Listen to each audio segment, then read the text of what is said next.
안녕하세요. 부익남입니다. 오늘은 건물주가 되고자 하는 2030에게 희망을 줄 수 있는 분을 모셨습니다. 네, 안녕하세요. 빌사남의 김윤수 대표입니다. 저는 지금 그 빌딩을 전문적으로 하는 중개법인과 그다음에 이제 설계사무소, 그다음에 건설사도 같이 이제 운영을 하고 있고요. 네. 작년 자랑 자랑 좀 해주세요. 작년에 저희가 중개했던 게 한 1조 원 정도. 1조 원. 예. 네. 그래서 그렇게 그 주로 하는 게 이제 그 꼬마 빌딩 위주로 좀 중개를 하고 있습니다. 그럼 중개를 해준 다음에 설계를 해서 건설까지 해주시네요. 네, 맞습니다. 한 번에 다 해주시네요. 네, 맞습니다. 돈만 내라. 네. 이거구나. 네. 그래서 이 김윤수 대표님 모시고 약간 주제가 조금 이게 뭐야라고 생각할 수도 있을 것 같은데 2030이 건물주가 된 얘기를 좀 해보려고 하거든요. 네. 실제로 2030 세대가 건물을 좀 산다면서요? 네, 그래서 작년에 그 거래했던 거 중에 20, 30대 분들이 한 30% 정도 되는 것 같아요. 30%요? 네. 야, 근데 이제 건물 보통 이제 하나 통 건물을 말하는 거잖아요. 예, 그렇죠. 그러면은 사람들 입장에서는 야, 어떻게 2030이 집 사기도 힘들다는데 건물을 사냐 하는데 그렇게 많아요? 네, 실제로 되게 많이 오고 그리고 코로나 때문에 부자분들이 되게 많아졌어요. 아, 그래요? 네. 많아졌어요? 많아졌어요. 이게 또 양극화가 또 일어났구나. 맞아요. 그래서 작년에 거래했던 거 중에 기억에 남는 게 그 95년생이거든요. 95년생? 그럼 몇 살인 거예요? 한 27? 당시에. 네. 그분이 얼마짜리 산 거예요? 그래서 그때 강남에 한 100억 정도. 100억짜리? 네. 아니 그럼 못해도 한 2, 30억 이상 있으신 건데. 예, 그렇죠. 혹시 어떻게 돈을? 요 분은 코인 투자하셨던 분인데. 아니 근데 요즘에 코인 부자분들이 진짜 많아졌다고. 그분들이 건물 사러 온다고 하는데. 엄청 많이 옵니다. 아, 그래요? 그럼 2030 세대들 대부분 약간 코인 쪽인가요? 코인이나 회사 파신 분들이 많이 와요. 그러면은 어쨌든 뭐 회사로 이제 뭐 창업해서 성공하신 분이거나 네네. 아니면은 뭐 투자를 잘하신 분들이 건물을 사러 온다. 네네. 그러면 그분들도 당연히 뭐 또 뭐 대출을 받아서 사실 거 아니에요? 네, 그래서 젊으신 분들의 좀 특징이 대출을 좀 많이 받아요. 근데 원래 대출 받는 거 좀 싫어하는 분들도 많은데 2030은 안 그래요? 네, 되게 공격적으로 하는 것 같아요. 그러면 좀 있는 돈으로 좀 작은 거 사는 게 아니라 최대로 큰 거 사주세요. 네, 그 완전 풀로 해가지고 매입하는 경우도 되게 많아요. 그렇구나. 아무래도 좀 젊으니까 좀 그런 거겠죠. 그런데 이런 뭐 돈 많은 분들, 뭐 창업한 분들은 뭐 그렇게 뭐 대출 받아서도 할 수 있지만 사실 이제 우리 시청자분들은 뭐 그렇게 돈이 많은 건 아니고, 근데 이제 또 어느 정도 또 적은 돈이지만 이걸 가지고 뭐 집을 살까? 아니면은 집 너무 비싸다 해서 뭐 나는 건물 사서 월세 받고 싶다 이런 분들이 있는데 그럼 이렇게 좀 적은 돈을 가지고 어떻게 좀 건물주가 된 뭐 이런 케이스도 있나요? 최근에 잔금한 건물인데 최근에? 이분이 그 92년생이세요. 92년생? 네네. 그러면 이제 한 30대 초? 30 이제 한 살인데 그분이 그 망원동에 있는 건물을 샀는데 그 친구랑 같이 공동 투자를 했어요. 친구랑? 네네네. 그래서 아마 한 명당 3억씩 3억 정도? 총 6억으로 투자를 했거든요. 네네네. 그러면 그게 건물 어떤 크기랄까? 어떤 뭐 면적이나 뭐 층수가 어느 정도 되는 거예요? 한 3층 정도 되는 지하 1층에서 지상 3층 정도 되는 규모의 건물을 샀는데 뭐 리모델링을 할 예정인데 리모델링 하고 나서는 그래도 한 월 500 이상은 나오지 않을까. 월 500. 그러면은 두 분이서 한 6억 정도 투자해가지고 리모델링해서 월 500 정도 남는 물건을 샀다. 네, 맞습니다. 그 리모델링도 해주시는 거예요? 네, 저희가 설계도 하고 리모델링도 같이 하고 있어요. 그럼 그분들은 그걸 왜 사는 거예요? 그 어떤 목적이 있으신가요? 일단 차익이 많이 남거든요. 시차익이. 지금 3억으로 사실 이 주택을 사기가 좀 쉽지 않은데 지금 빌딩은 그래도 대출이 좀 잘 나오거든요. 그래서 대출을 좀 최대한 받아가지고 매입한 다음에 뭐 나중에 뭐 매각했을 때 그래도 뭐 한 5억에서 10억 사이는 남을 것 같거든요. 그래요? 네네. 그럼 상당히 많이 오르는 거라고 볼 수 있는 거잖아요. 네네, 그렇죠. 그럼 지금도 건물값은 좀 가파르게 좀 상승하는 그런 느낌이 있나요? 최근까지는 굉장히 많이 올랐는데 근데 앞으로 이제 금리가 더 오를 것도 생각을 해보면 좀 가파르진 않을 것 같아요. 그래도 아까 말씀하셨던 것처럼 뭐 좀 오래된 걸 사서 리모델링해서 하면은 이제 시세 차익이 좀 아무래도 개발이니까 좀 더 붙는다.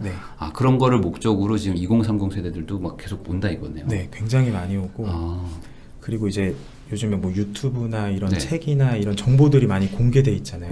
그래서 되게 학습이 잘 돼 있고 많이 아세요. 그래요. 네네. 이미 이제 알고 왔으니까 물건만 내놔라 뭐 네네, 이런 그런 거요. 식으로. 네네. 근데 아까 말씀하신 거 약간 공동 투자 뭐 이런 얘기도 했는데 네. 이런 사례들이 좀 있나요? 그러면 좀 공동 투자가 요즘에 되게 많은 것 같아요. 젊은 분들이 네. 아무래도 돈이 좀 적다 보니까 네네. 합쳐서. 네. 그리고 강남엔 또 그런 분들이 있어요. 그냥 이제 사모님들끼리 이렇게 네. 돈 모아가지고 네. 강남에 건물 사시는 분들이 꽤 많거든요. 그래요? 네. 이게 친하게 지내는 분들끼리 네네, 약간 하나 개모임처럼 해가지고 만들어서. 그렇구나. 네. 근데 아까 이제 장점이라고 얘기하신 것 중에 네. 결국에 이제 대출이 많이 나온다 네네. 이 얘기잖아요. 예, 예. 근데 그 말은 이제 반대로 이제 지금 주택 쪽은 뭐 대출이 많이 막혀 있고, 네네. 그러니까 아까 말씀하신 3억 가지고 사봐야 뭐 한 5억, 6억짜리 뭐 아파트 살까 말까 그쵸. 그 정도인데 네네. 이거는 그게 아니라 훨씬 더 큰 것들을 막 사는 거잖아요. 네.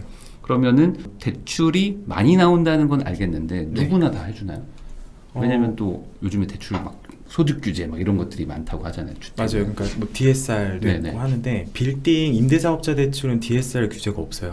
네. 개인이냐 법인이냐에 따라 좀 다른데 네. 개인은 이제 RTI 규제가 있고 네네. 법인은 RTI 규제도 없거든요. 법인은 아직 없구나. 네. 그러니까 RTI가 뭔지 설명을 하면. 그러니까 임대업 이자 상환 비율이라 그래서 네. 쉽게 설명드리면 임대 수익이 나오지 않은 건물은 대출을 좀 덜 해주겠다 라는 내용으로 좀 보시면 될 것 같은데 개인 같은 경우에는 대출이 많이 안 나오는데 네. 법인은 감정가만 괜찮으면 진짜 네. 막 뭐 70%도 나오거든요. 신규 법인도. 네네. 그러니까 RTI라는 게 이 건물의 DSR 이렇게 생각하시면 될 것 같아요. 네네. 얘가 버는 돈이 그쵸, 얼마인데 맞아요. 여기 네. 이상은 안 빌려준다 뭐 이런 거잖아요. 네네네, 그렇죠. 아직 법인은 그게 없구나. 네, 그러면은 대부분 건물 사는 분들은 법인을 설립하셔서 네. 그걸로 이제 신규 대출을 받으셔가지고 네. 하는 거군요. 맞아요. 그래서 전에는 개인 비율이 되게 많았는데 네. 최근에는 진짜 법인 비율이 더 많아졌어요. 그러면은 법인들도 어쨌든 대출 이자에 대한 부담은 뭐 마찬가지인 건데 네네. 요즘 금리 올라간다고 하는데 그뭐 네. 대략 뭐 요즘에 어느 정도나 저도 지금 최근에 건물 산 거 연장 계약했는데 올랐어요 많이.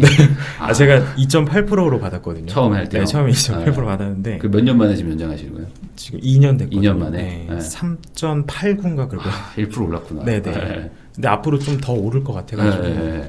진짜 많이 올랐어요. 네, 맞아요. 그럼 지금도 한 3.8 막 4 요 정도에 받는 네, 4%까지 봐야 돼요. 네. 야, 네, 그럼 그렇게 금리가 올라간다고 하면 네. 사실 이 상업용 부동산 이런 거를 네. 산다는 것 자체가 약간 좀 걱정도 될 수도 있을 것 같은데 네네. 아무래도 월세 받아서 이자 내고 네. 남는 걸로 이제 내가 뭐 이득을 보는 것도 있는데 네.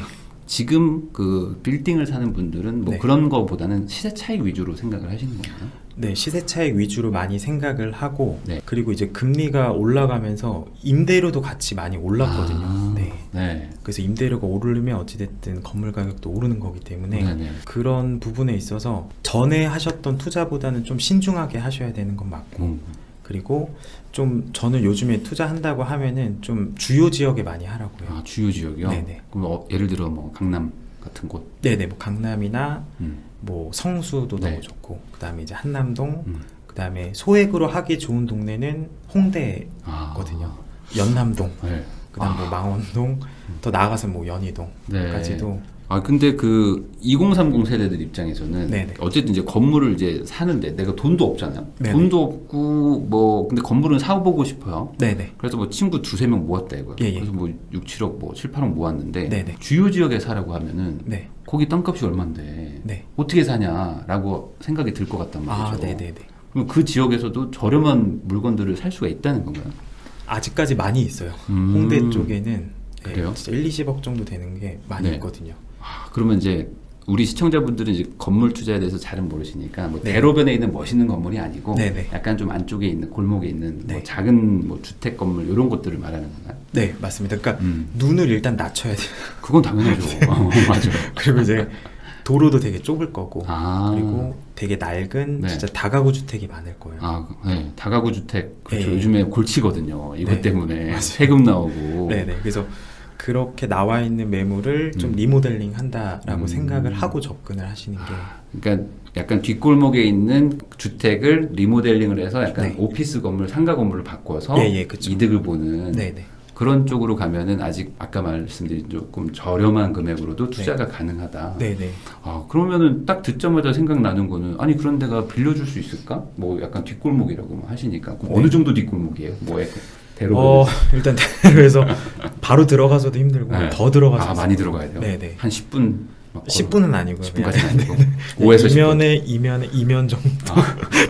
아니 그러면 거기 원래 주택이었는데 네네. 그러면 이제 오피스 건물 뭐 이런 걸로 바꾼다 그러면 네. 임차는 또 잘 나가나 보죠, 그게? 저는 건물을 임차인들도 20, 30대가 많거든요. 장사하는 사람들이. 그래요? 네, 그래서 20, 30대가 좋아할 만한 건물을 만들어야 돼요. 네. 주인도 20, 30대, 임차인도 20, 30대. 네, 임차인도 20, 30대. 그리고 저는 좀 사람들이 많이 오려면 20, 30대가 일단 잘 올만한 곳에 그런 건물을 만들어 놓고 특히 좀 여성분들의 취향에 맞춰야 돼요. 약간 이해했어요. 약간 골목이나 이런 데여도 찾아온다 이거잖아요. 맞아요. 요즘 트렌드가. 맞아요. 그러니까 SNS 보고 진짜 안쪽까지 찾아와요. 네. 그렇구나.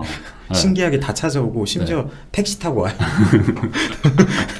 언덕이어도 막. 네, 언덕이어도. 겨울에 눈 와도 막. 맞아. 그렇구나. 그래서 오히려 그런 데면 약간 좀 동네가 뭐 상대적으로 좀 낙후된 건물들도 있고 막 할 텐데 우리 건물만 유독 이쁘게 잘 지어놓으면 그럼 그런데 뭐 카페라든지 뭐 이런 것들이 장사가 잘 되면서 위에 뭐 사무실 같은 것들도 좀 나가고 하면서 임차가 잘 맞춰진다. 그렇죠.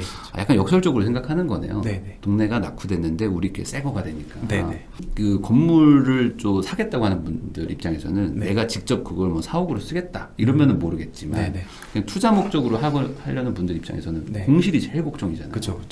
근데 아까 말씀하신 주요 지역들은 약간 배후 지역도 공실을 안 나게 많이 된다라는 그러니까 거군요.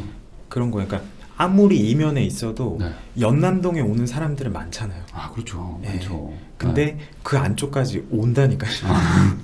찾아오요. 그럼 1층에 무조건 핫플레이스가 있어야겠네. 네, 핫플레이스 있거나 저는 만약에 뭐 20, 30대 분 중에 내가 뭐 컨텐츠가 있고 뭔가 장사할 능력이 된다라고 하시는 분들은 그냥 임차로 들어가지 말고 건물 사셨으면 좋겠어요. 요즘에 이제 워낙 그 좀 핫플레이스 같은 것도 운영하시는 분들도 있는데 월세로 계시면은 사실 이게 건물주 좋은 일 시키는 거잖아요. 맞아요. 그런 분들 입장에선 차라리 좀 안쪽으로 들어가도 살아. 혹시 뭐 그런 분들의 수요도 많나요? 요즘에 어떤 2030 그 자영업 하시는 분들이 건물 사겠다라고. 뭐 음식점 하시는 분들도 많이 오고, 뭐 레스토랑 하시는 분들도 오고, 뭐 베이커리 하시는 분들도 많이 오고. 그렇구나. 진짜 요즘엔 많이 생각이 바뀌신 것 같아요. 이제. 맞아요. 그러니까 기존에는 그냥 장사만 생각했거든요. 근데 같이 부동산에 대한 정보가 워낙 많아져가지고 관심이 되게 많아지고.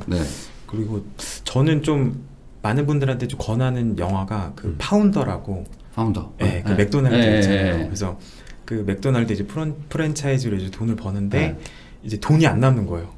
그래서 회계사 도대체 뭐가 문제냐 이랬는데 이 사람이 이제 부동산을 사야 된다. 그래서 그렇죠. 맥도날드는 부동산 회사죠. 맞아요. 그래서 그 땅을 사가지고 거기 뭐 이렇게 있는 거잖아요. 가치를 올리는 거잖아요. 그래서 돈을 번 거거든요. 그래서 특히 요즘에 좀 생각들이 많이 변하신 것 같아요. 그렇구나. 그러면은 이제 내가 자영업이나 이런 걸 하시는 분들은 어차피 내가 쓸 공간이 필요한데 아예 그냥 건물을 지어버리자라고 생각하시는 분들도 많다. 그러면 이제 그런 건 아닌 그냥 일반 회사원 이런 분들도 투자를 하려고 할 거 아니에요. 그런 분들은 사실 또 채울 수 있는 게 좀 부족한데 그러면은 뭐 예를 들어 아까 말한 어떤 핫플레이스가 되면 좋은데 그런 걸 어떻게 좀 구할 수 있는 뭐 방법 뭐 이런 게 뭐 있나요? 그러니까 일단은 리모델링을 20, 30대가 좋아하게 리모델링을 해야 되고 그러니까 설계부터 잘해야 되는구나. 맞아요. 그래서 그리고 저는 좀 건물에 좀 색깔을 많이 안 넣었으면 좋겠어요. 색깔이. 그러니까 예를 들어 알록달록하고 뭔가 내 취향을 좀 넣으면은 인위적인 핫플레이스를 만들려고 어떻게든 막 톡튀게. 맞아요. 뭐 이상한 뭐 막 끼고 막 그래. 저는 개인적으로 그것도 약간 자동차 튜닝이랑 비슷하다고. 그렇죠. 그래서 그냥 누구나 다 좋아할 만한 그냥 화이트 뭐 이렇게 깔끔하게만 해놓으면 들어오는데 뭐 문제는 없고. 그리고 임차인을 요즘에 받으면은 이제 갱신 요건이 10년 동안 있거든요. 그렇죠. 그래서 받을 때 좀 되게 신중하게 받아야 돼요. 그러니까 아무래도 좀 핫플레이스들이 모여있는 동네에 인근에 있어야지 온 김에 찾아오니까. 맞아요. 붙어 있어야 돼요. 그런 전략을 쓰시는 거구나. 맞습니다. 그러면 만약에 생뚱맞게 그냥 나는 그냥 우리 집 앞에 살 거야. 그래서 뭐 좀 싼 거 있어라고 하는 거는 좀 별로. 말리고 싶어요. 요즘에는. 말리고 싶고 그냥 나중에 이제 건물을 매각할 때는 항상 생각해야 되거든요. 근데 우리 집 앞에 있는 건물보다는 그러니까 누구나 다 알만한 지역 있잖아요. 그 연남동에 있는 건물이 그렇게 말할 때 네. 대단하다. 네. 그래서 팔기에도 좋아요. 그리고 이제 동 이름이 브랜드거든요. 그럴 수 있죠. 네, 그렇지. 청담동 뭐 이러면 제일 좋잖아요. 맞아요. 그래서 청담동 건물은 수익이 안 나와도 막 팔려요. 네. 그럴 수 있겠다. 네. 과시성 이런 거 때문에. 그래서 좀 동 이름이 되게 중요하고. 그러면 예를 들어 뭐 좀 베스트 5 동 뭐 이렇게 한다 그러면 2030한테 좀 추천할 만한 동 뭐 이렇게 보면은 어디라고 좀 봐야 될까요? 일단은 여성분들이 많이 가는 곳. 여성분들. 예를 들어서 뭐 신사동, 압구정 로데오. 그리고 이제 요즘에는 압구정 로데오가 뜨는 게 아니라 도산공원 인근이 뜨거든요. 네네네. 그래서 거기 인근이라든지. 저도 어제 갔다 왔거든요. 사람 엄청 진짜 많아졌어요. 그리고 또 핫플레이스들이 또 많아지기도 하고. 맞아요. 네. 그래서 거기 가면 이제 여성들밖에 없잖아요. 근데 여성들이 많으면 남자분들이 오거든요. 저절로 오죠. 솔직히 남자끼리 만나서 어디 안 가거든요. 맞아요. 충분히 이해합니다. 맞아요. 그래서 여성분들이 좀 많이 올 만한 동네. 어제도 제가 남자 3명이서 먹는데 옆에 여자분들이 한 20명 정도 있었던 것 같아요. 옆에 테이블을 다 이상하게 쳐다봐요. 아저씨 셋이서 먹는데 옆에는 다 젊은 여자분들이 오시더라고요. 이자카야 갔는데. 네네. 근데 사람 많더라고요, 진짜. 진짜 강남에서 제일 핫플레이스. 근데 그런 데들도 보면은 이제 이게 뒷골목 같은 데인데 네네. 다 하나씩 이렇게 막 바뀌어 있어요. 그런 식으로 투자를 하는구나. 그럼 2030이 그럼 반대로 이런 건 하면 안 된다라는 거는 어찌 보면은 좀 번듯한 건물 사고 싶다고. 네네. 별로 핫한 동네가 아닌데 네. 그런 데 가서 좀 큰 거 사고 이런 거는 안 되겠네요. 거꾸로. 그러니까 일단은 관리도 안 되고 팔리지가 않아요. 안 팔린다. 네, 뭐 건물 투자하면 무조건 다 돈을 번다라고 생각을 하는데 그렇죠. 이게 실패 사례도 너무 많거든요. 팔리는 걸 생각하고 사라는 거네요. 그렇죠. 그러니까 빌딩 투자의 핵심은 제가 봤을 때 황금성이에요. 언제든지 시장에 내놨을 때 팔릴 만한 건물을 사야 되는데 너무 비싸다고 계속 외곽에 사거나 뭐 좀 이렇게 빠지는 데 사면은 나중에 안 팔리고 공실 생기고 그렇군요. 오히려 마이너스 보는 경우도 되게 많이 봤어요. 근데 2030 세대 분들 뭐 20까지는 아니어도 한 30대 후반 정도 되신 분들은 나 그냥 건물 하나 사고 싶어서 경기도로도 막 빠지고 하시는데 그러면 그런 것도 조금 지금 상황에서는 약간 좀 리스크가 있다고 봐야 되나요? 맞아요. 특히 좀 불안한 시장일 때는 더 좀 리스크가 있다라고 생각을 하고 저는 무조건 서울의 주요 지역 오히려 더 중심부로 들어와라. 맞아요. 그러니까 저도 뭐 중개하고 있지만 중개하는 입장에서 외곽계 중개하긴 더 편해요. 사실 건물도 되게 크고 수익도 잘 나와서 중개하긴 되게 편하는데 나중에 그런 거 잘못 중개하면 컴플레인 엄청 많이 오거든요. 그럴 수 있죠. 그리고 주요 지역에 사주면 컴플레인 이런 게 없어요. 가격이 어찌됐든 계속 오르고 잘 팔리니까. 좀 가능하면 진짜 외곽에 안 가고 차라리 돈을 더 주더라도 주요 지역에 사는 걸 좀 권해드립니다. 그러면 아까 말씀하신 게 망원동에 아까 3억에서 한 6억 정도 최근에 잔금 치렀다고 했잖아요. 네네. 그러면 그게 좀 평균적으로 좀 적게 들어간 편인가요? 아니면은 뭐 그 정도면은 건물을 산다고 봐야 되나요? 보통 수준인 것 같아요. 보통 수준이에요. 그거보다 낮게 들어가는 경우도 있고. 그러면 좀 성수나 뭐 강남 이런 쪽으로 오면은 좀 더 잡아야 되죠. 그래도. 투자 쪽으로 오면 그래도 한 어느 정도? 그래도 뭐 한 15억? 15억 정도? 그러니까 빌딩의 가장 큰 장점이 대출이 되는 거예요. 그렇죠. 그 레버리지. 그러니까 내가 15억짜리 아파트 사는 거랑 그걸로 풀 대출 받아서 40억, 50억짜리 사는 거랑 나중에 시세 차익이 다르거든요. 그렇죠. 그래서 빌딩의 가장 큰 장점이 대출이 나온다는 게. 그리고 또 장점은 어쨌든 그 건물 하나가 전체가 내 거잖아요. 맞아요. 그래서 제 마음대로 할 수 있어요. 그게 좋죠. 건축 제약만 없으면 아파트는 안에만 바꿀 수 있잖아요. 근데 빌딩은 그냥 내 마음대로 바꿔가지고 진짜 가치가 막 올라가거든요. 저는 그게 되게 메리트라고 봐요. 그런 것 같아요. 이게 어쨌든 내 마음대로 할 수 있다. 그렇죠. 요게 하나는 내 땅이다. 아니 그런데 그 결국에는 그래도 이왕 사는 거 조금이라도 뭐 싸게 사고 싶고 그리고 어떻게든 산 뒤에 좀 가치를 높여가지고 좀 비싸게 팔고 싶고 결국에 이거는 뭐 투자 목적이 더 크니까 그러면은 첫 번째로 그래도 조금 어떤 싸게 살 수 있는 뭐 그런 팁이라든지 아니면 어떤 뭐 그런 시기라든지 뭐 이런 게 있을까요? 일단 제가 봤을 때 그 싸게 살려면 파는 사람이 왜 파는지 알아야 돼요. 그렇죠. 그래서 왜 팔아요? 스토리가 있어요. 뭐 예를 들어서 내가 뭐 건강이 안 좋다라든지 할아버지가 아니면, 갑자기 요즘 위독하시고 이런 분들 있잖아요. 그런 분들도 있고 아니면 뭐 자녀분들한테 돈을 줘야 된다든지 그리고 뭐 사업이 좀 잘못됐다라든지 그런 이유가 있는 건물들은 협상을 하면 가격이 좀 내려와요. 급매네요. 근데 반대로 뭐 예를 들어서 내가 10억에 샀는데 부동산에서 전화 엄청 많이 오거든요. 팔라고. 그럼 20억 주면 팔지. 막 이렇게 내놓은 건물들도 많아요. 그래서 그런 건물들은 좀 협상이 안 되고. 근데 이거를 사실 이 구매자 입장에서는 알기가 좀 어렵잖아요. 등기사항 정보증명서를 보면은 이게 유추가 돼요. 나이부터 이제 확인하는 나이도 거예요? 확인하고 그다음에 최근에 뭐 예를 들어서 근저당 대출 받은 게 많다. 뭐 1, 2억씩 많이도 아니고. 그러면 이분은 생활비가 없는 분이에요. 그럴 수 있죠. 그러니까 그런 게 다 유추가 돼요. 야, 그러면은 혹시 뭐 그 빌사남 대표님 회사에서는 맨날 등기부 떼가지고 지금 그래서 추리하고 있는. 맞아요. 왜 파는지 일단 파악하라 그래요.